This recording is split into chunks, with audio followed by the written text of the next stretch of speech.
జలం అంతా కూడా ప్రోక్షణ చేస్తూ ఉంటాం. ఓం పయోదధికృతోపేతం శర్కరా మధు సంయుతం పంచామృత స్నానమిదం గృహాణ కమలాలయే శ్రీ వరలక్ష్మీ దేవతాయే నమో నమః. పంచామృత స్నానం సమర్పయామి. స్నానానంతరం శుద్ధ ఆచమనీయం సమర్పయామి. అమ్మవారికి మీరు వస్త్రాన్ని తెచ్చినట్లయితే వస్త్రాన్ని చూపించి మీరు ఆ వస్త్రాన్ని అంతటినీ కూడా పక్కన పెడతారు. అలా వస్త్రం కూడా మీరు తీసుకున్నటువంటి వస్త్రం అంతా కూడా చూపిస్తారు. లేని వారు పుష్పాన్ని కూడా అమ్మవారికి మనం చూపించవచ్చు.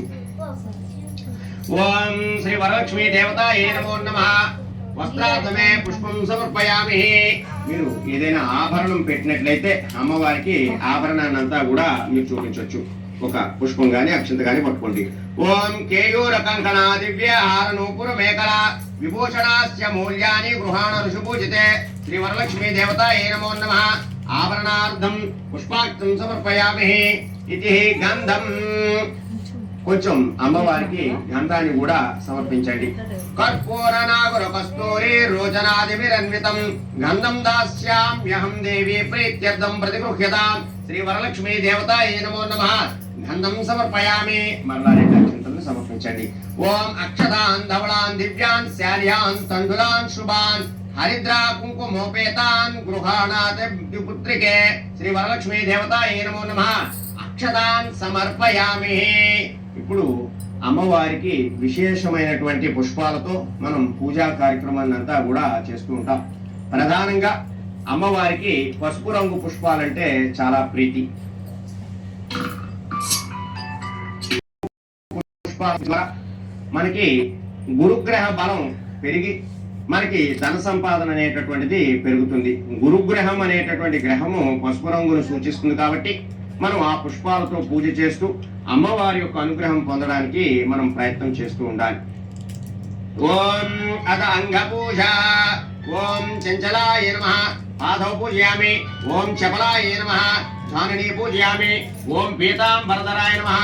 ఊరు పూజయామి. ఓం కమలవాసిన్యే నమః. కటిం పూజయామి. ఓం పద్మాలయాయ నమః. నాభిం పూజయామి. ఓం మదన మాత్రే నమః. స్తనః పూజయామి. ఓం లలితాయే నమః. భుజద్వయం పూజయామి. ఓం కంభుకంఠాయే నమః. కంఠం పూజయామి. ఓం సుముఖాయే నమః. ముఖం పూజయామి. ఓం శ్రియే నమః. ఓష్ణౌ పూజయామి. ఓం సునాసికాయే నమః. నాసికాం పూజయామి. ఓం సునేత్రాయ నమః. నేత్రే పూజయామి. ఓం రమాయే నమః. కర్ణౌ పూజయామి. ఓం కమలాయే నమః. ఓం శిర పూజయామి. ఓం వరలక్ష్మే నమః. ఓం సర్వాణి అంగాని పూజయామి. ఇక్కడ అమ్మవారికి ఉన్నటువంటి ప్రతి అంగానికి అంటే శరీరంలో మన శరీరంలో ఎలా అయితే కాళ్ళు చేతులు ముఖము ఈ యొక్క ముక్కు పెదవులు ఎలా ఉంటాయో అమ్మవారికి ఆ పూజనంతా కూడా మనం నిర్వర్తించున్నాం. ఇప్పుడు అమ్మవారికి 108 నామములతో విశేషమైనటువంటి అర్చన జరుగుతూ ఉంటుంది. మనం లక్ష్మీ అష్టోత్తరంతో ఈ యొక్క వరలక్ష్మి యొక్క వ్రతాన్ని అంతా కూడా పూర్తి చేస్తూ ఉంటాం. మీరు కుంకుమని తీసుకుని ఆ కుంకుమ ఈ 3 వేళ్లతో మాత్రమే అమ్మవారికి పూజ చేస్తూ ఉండాలి. ఈ యొక్క చూపుడు వేరు చిటికన వేరు పూజలోకి పనికిరావని మనకి శాస్త్రాలు చెబుతున్నాయి. కాబట్టి మీరు ఎలా చేసినా ఈ 3 వేళ్ళని కూడా కలిపి పూజ చేయడం ద్వారా మనకి మంచి ఫలితాలు అనేటటువంటివి వస్తాయి. కాబట్టి సాధ్యమైనంత వరకు కూడా ఈ 3 వేళ్లతోనే చేయడానికి ప్రయత్నం చేస్తుండండి. ఓం వరలక్ష్మీ దేవ్యే నమః. వరలక్ష్మీ దేవ్యే నమః. వరలక్ష్మీ దేవ్యే నమః అని అనుకుంటూ ఆ కుంకుమనంతటినీ కూడా అక్కడ పూజ చేస్తూ ఉండండి. ఓం ప్రకృత్యే నమః. ఓం వికృత్యే నమః. ఓం విద్యాయే నమః. ఓం సర్వభూతహితప్రదాయ నమః. ఓం శ్రద్ధాయే నమః. ఓం విభూత్యే నమః. ఓం పరమాత్మకాయ నమః. ఓం వాచే నమః. ఓం పద్మాలయాయ నమః. ఓం పద్మాయే నమః. ఓం శుచయే నమః. ఓం స్వాహాయే నమః. ఓం సుదాయే నమః. ఓం సుదాయే నమః. ఓం ధన్యాయ నమః. ఓం హిరణ్మయే నమః. ఓం లక్ష్మీయే నమః. ఓం నిత్యపుష్టాయ నమః. ఓం విభావనే నమః. ఓం అదిత్యే నమః. ఓం దిత్యే నమః. ఓం దీప్తాయ నమః. ఓం వసుదాయ నమః. ఓం వసుదారిణ్యే నమః. ఓం కమలాయ నమః. ఓం కాంతాయ నమః. ఓం కామాక్షే నమః. ఓం క్రోధ సంభవాయ నమః. ఓం అనుగ్రహపరాయ నమః. ఓం బుద్ధయే నమః. ఓం అనగాయ నమః. ఓం హరివల్లభాయ నమః. ఓం అశోకాయ నమః. ఓం అమృతాయ నమః. ఓం దీప్తాయ నమః. ఓం లోక శోక వినాశిన్యే నమః. ఓం ధర్మ నిలయాయ నమః. ఓం కరుణాయ నమః. ఓం లోకమాత్రే నమః ఓం పద్మప్రియాయ నమః ఓం పద్మహస్తాయ నమః ఓం పద్మాక్షే నమః ఓం పద్మసుందర్యే నమః ఓం పద్మోద్భవాయ నమః ఓం పద్మముఖే నమః ఓం పద్మనాభప్రియాయ నమః ఓం రమాయ నమః ఓం పద్మమాలాధరాయ నమః ఓం దేవ్యే నమః ఓం పద్మిన్యే నమః ఓం పద్మగంధిన్యే నమః ఓం పుణ్యగంధాయ నమః ఓం సుప్రసన్నాయ నమః ఓం ప్రసాదాముఖే నమః ఓం ప్రభాయ నమః ఓం చంద్రవదనాయ నమః ఓం చంద్రాయ నమః ఓం చంద్ర సహోదర్యే నమః ఓం చతుర్భుజాయ నమః ఓం చంద్రరూపాయ నమః ఓం ఇంద్రాయ నమః ఓం ఇందు శీతలాయ నమః ఓం ఆక్రాదజనన్యే నమః ఓం పుష్ట్యే నమః ఓం శివాయ నమః ఓం శివకర్యే నమః ఓం సత్యే నమః ఓం విమలాయ నమః ఓం విశ్వజనన్యే నమః ఓం తుష్ట్యే నమః ఓం దారిద్ర్యనాశిన్యే నమః ఓం ప్రీతి పుష్కరిణ్యే నమః ఓం శాంతాయ నమః ఓం శుక్లమాల్యాంబరాయ నమః ఓం శ్రీయే నమః ఓం భాస్కర్యే నమః ఓం బిలవనిలయాయ నమః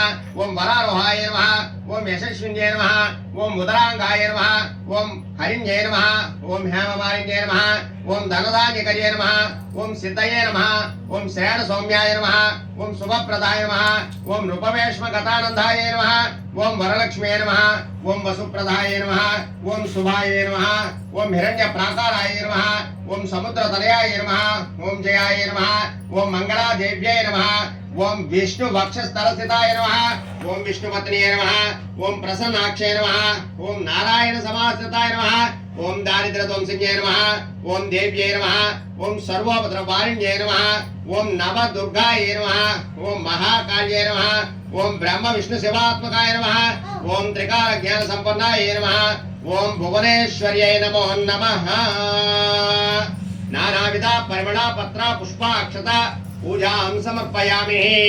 ఇప్పుడు తోరాలకి అక్షంతలతో పూజ చేస్తూ ఉండండి.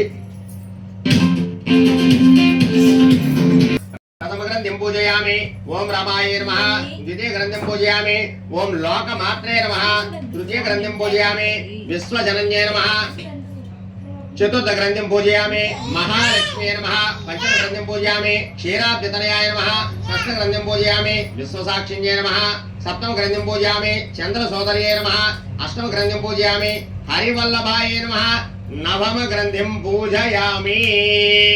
ఇక్కడ మనం తోరాలకి అమ్మవారికి కూడా కుంకుమార్చన అక్షంతలతో వివిధ పుష్పాలతో మనం పూజనంతా కూడా చేసాం.